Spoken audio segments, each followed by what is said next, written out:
এই চরাচর বিশ্ব ব্রহ্মাণ্ডের পিতা মাতা হচ্ছেন ঈশ্বর। তিনি সমস্ত জগতের সমস্ত প্রাণীর কর্মফল ও প্রাণদাতা। তিনি আমাদের পিতামহ, তিনি আমাদের সব কিছু। এমনকি পবিত্র বেদের ওঙ্কার, ঋক, সাম, যজুর বেদসমূহ। হ্যাঁ সনাতনী সন্তান, গীতার 9ম অধ্যায়ের 17 নম্বর শ্লোকে বলা হয়েছে, পিতামহস্য জগত মাতাদাতা পিতামহ বেদ্যং পবিত্র হংকার ঋক, সাম, যজুরে বচ।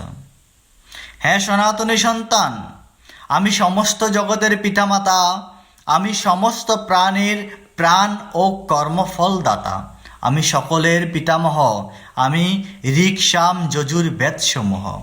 হ্যাঁ সনাতনী সন্তান, আমি কোথায় নেই, আমি সমস্ত কিছুতে বর্তমান, কিন্তু আমাকে পাওয়ার জন্য যে নিয়ম, রীতি, নীতি রয়েছে সব কিছু মানুষ আপন করে নেয় না বলে তারা আমাকে জানতে পারে না। হ্যাঁ সনাতনী সন্তান, ঈশ্বরকে জানার প্রয়াস করুন, ঈশ্বরকে মানার প্রয়াস করুন, ঈশ্বরকে খোঁজার প্রয়াস করুন। সমস্ত সময় থেকে প্রতিদিন কিঞ্চিত মাত্র সময় বের করে ঈশ্বরকে জানুন। নমস্কার।